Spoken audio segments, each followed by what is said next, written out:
जय जगन्नाथ। नमस्कार मोर दर्शक बंधु।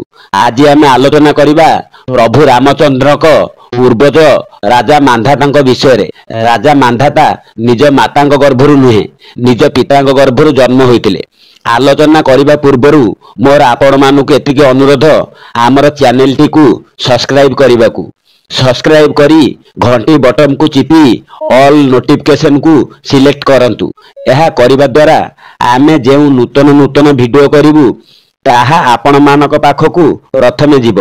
आउ लाइक कमेंट करने को भूलिबेनी, कारण आपण मानक लाइक कमेंट आमको परवर्ती वीडियो करने को आग्रह प्रकाश करिवो। तो एबे आसंतु आलोचना करिबा। राजा मांधाता थिले जणे चक्रवर्ती राजा। से थिले जणे पराक्रमी योद्धा। भागवत पुराण नवम स्कंदर षष्ठ अध्याय वर्णना करा जायछि। रावण सह सबु असुर माने राजा मांधातांकु भय करुथिले। भगवान को तेजरे से थिले तेजस्वी। सूर्यवंशी राजा मांधाता धर्म द्वारा से तीन लोक को जीति पारिथिले। तांको द्वारा बहुत बड़ बड़ यज्ञ करा जायतिला। से थिले जणे प्रजावत्सल। ब्राह्मण पंडित मानकु से बहुत दान धर्म करिथिले। ब्राह्मण पंडित ओ मुनि ऋषि माने तांको बहुत भल पाउथिले। तांको पाखरे दिव्य कवच थिला। कौनसी अस्त्र तांको देह को भेद करि पारु नथिला।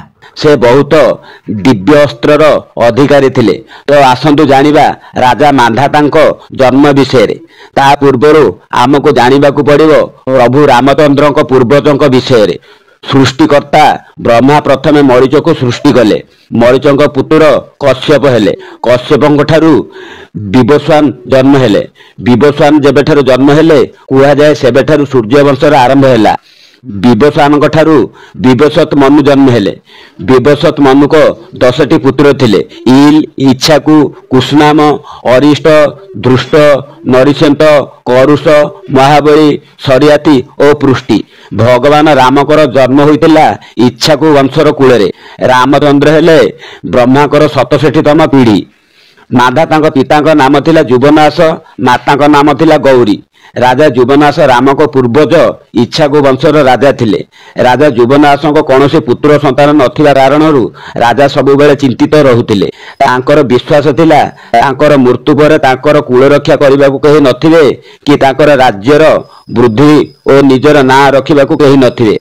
तेणु राजा मंत्री को राज्यर भार संभाळिबा को देई निजे अरण्य को तपस्या करबाकू चाली गले। सेठार तांकर ऋषि चबन को सह देखा हैला। चबन ऋषि थिले महर्षि भृगुंक वंशधर।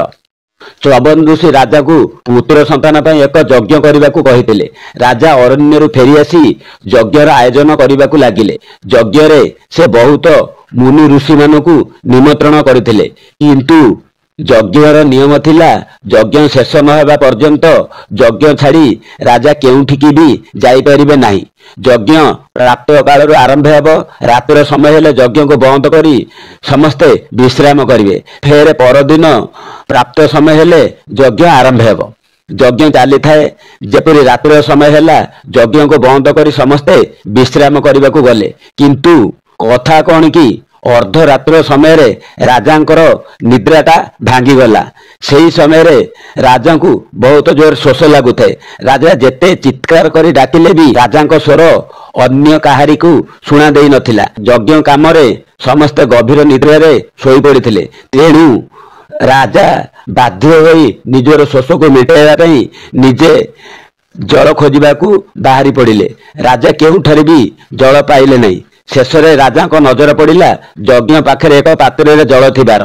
राजा किछि आग पछ न भाबी सबुतक जल को पी देई फेर शोइबाकू चाली गले। किंतु राजा को जना नथिला ताहा अभिमंत्रित जल बोली। जेपरी सकाळ हैला ऋषि चबन देखिले यज्ञ पाखे से पात्र रखिथिबा अभिमंत्रित जल से पात्र नाही। तेणु से व्यस्त होई समस्त को पचारिबाकू लागिले। एहा सुनी राजा निजे आसी सेई जल पीथिबार कथा को मानिले।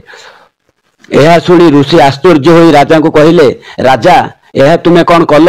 यही पात्र रे मु अभिमंत्रित जल रखिथिली। एहाकू रानी पीथिले रानीकर गर्भधारण होइथांता। राजा फेरे ऋषि को प्रश्न कले, एबे कौन हेबो? एही जल सबु तो मु पी देइछि। चबन ऋषि राजा को କହିଲେ ଏଥିରେ ଥିବା ଜଳକୁ ଯିଏ ବି ପିଇଥାନ୍ତା ତାର ଗର୍ଭଧାରଣ ସୁନିଶ୍ଚିତ ହୋଇଥାନ୍ତା, ସେ ପୁରୁଷ ହେଉ ବା ସ୍ତ୍ରୀ। ସମୟ ଗଡ଼ି ଚାଲିଲା, ରାଜାଙ୍କ ପେଟ ବଢ଼ିବାକୁ ଲାଗିଲା। ରାଜା ଗର୍ଭଧାରଣ କଲେ। ଶେଷରେ ବୈଦ୍ୟରାଜ ଅଶ୍ୱନୀ କୁମାର ରାଜାଙ୍କ ପେଟକୁ ଚିରି ଏକ ପୁତ୍ର ସନ୍ତାନକୁ ବାହାରକୁ ଆଣିଥିଲେ। ପୁତ୍ରଟି ଜନ୍ମ ହେବା ପରେ ତାର ଭୋକକୁ କିପରି ମେଣ୍ଟାଇ ଦିଆଯାଇପାରିବ ସମସ୍ତଙ୍କ ଚିନ୍ତାର କାରଣ ହୋଇପଡ଼ିଲା।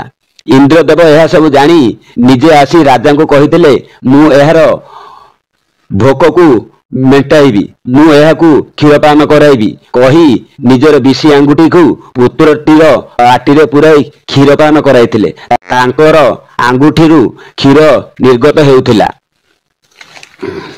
ଇନ୍ଦ୍ରଦେବ ପୁତ୍ରଟିର ପାଟିରେ ଆଙ୍ଗୁଠି ପୁରାଇ କହିଥିଲେ, ମମ୍ ଧାତା, ମାନେ ମୁଁ ଏହାର ପାଳନକର୍ତ୍ତା, ମୁଁ ଏହାର ଭୋକକୁ ମେଣ୍ଟାଇବି। ସେହି ଦିନଠାରୁ ପୁତ୍ରଟିର ନାଁ ରହିଲା ମାନ୍ଧାତା।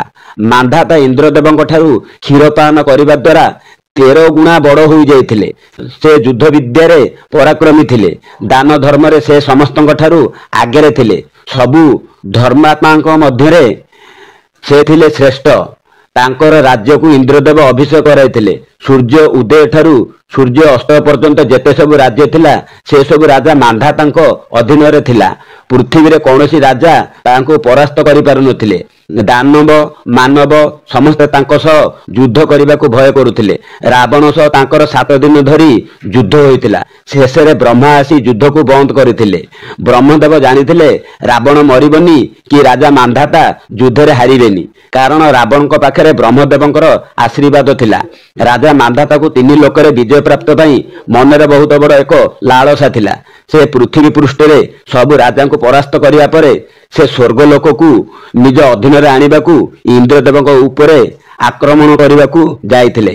ଇନ୍ଦ୍ରଦେବ ସେଠାରୁ ପଳାୟନ କରି ସପ୍ତ ଋଷିଙ୍କ ପାଖରେ ଆଶ୍ରୟ ନେଲେ। ଋଷି ତାଙ୍କୁ କହିଲେ, ତୁମେ ତାଙ୍କୁ ସହଜରେ ଯୁଦ୍ଧରେ ପରାସ୍ତ କରିପାରିବ ନାହିଁ।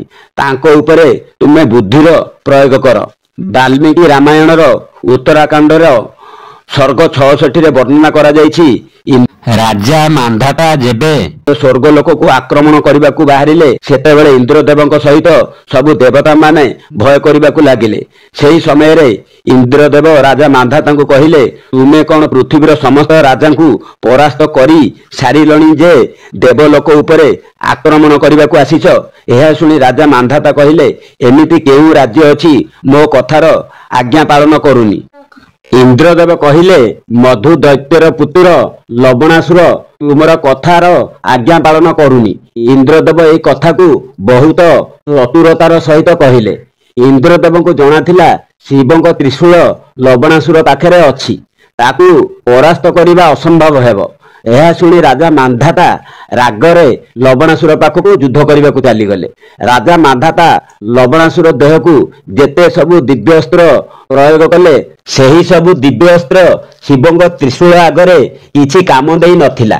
ଶେଷରେ ଲବଣାସୁର ଶିବଙ୍କ ତ୍ରିଶୂଳକୁ ମାନ୍ଧାତାଙ୍କ ଉପରକୁ ଆକ୍ରମଣ କରିଥିଲେ। ସେହି ତ୍ରିଶୂଳର ଶକ୍ତିରେ ରାଜା ମାନ୍ଧାତାଙ୍କ ସହ ତାଙ୍କର ସବୁ ସୈନ୍ୟ ସାମନ୍ତ ଭସ୍ମ ହୋଇଯାଇଥିଲେ। ମାନ୍ଧାତା ଚାହିଁଥିଲେ ଶିବଙ୍କୁ ଆହ୍ୱାନ କରି ସେହି ତ୍ରିଶୂଳକୁ ରୋକି ଦେଇ ପାରିଥାନ୍ତେ, କିନ୍ତୁ ସେ ଶିବଙ୍କ ଅସ୍ତ୍ରକୁ ଅସମ୍ମାନ କରିବାକୁ ଚାହିଁନଥିଲେ। ତେଣୁ ସେ ସମ୍ମାନର ସହିତ ନିଜର ପ୍ରାଣକୁ ପ୍ରଭୁଙ୍କ ତ୍ରିଶୂଳ ଆଗରେ ସମର୍ପିତ କରିଦେଇଥିଲେ। ଏଠାରେ ଇନ୍ଦ୍ରଦେବଙ୍କ ଛଳନାରେ ରାଜା ମାନ୍ଧାତାଙ୍କ ଜୀବନ ଗଲା। ରାଜା ମାନ୍ଧାତା ଜଣେ ସାଧାରଣ ଯୋଦ୍ଧା ନଥିଲେ, ସେ ଥିଲେ ଜଣେ ଅସାଧାରଣ ଯୋଦ୍ଧା। ରହୁଛି, ନମସ୍କାର, ଜୟ ଜଗନ୍ନାଥ। ସେକେଣ୍ଡ ପାର୍ଟରେ ଆଲୋଚନା କରିବା ରାମଙ୍କ ପୂର୍ବଜ ବଂଶାବଳୀ ଉପରେ। ରହୁଛି, ଜୟ ଜଗନ୍ନାଥ।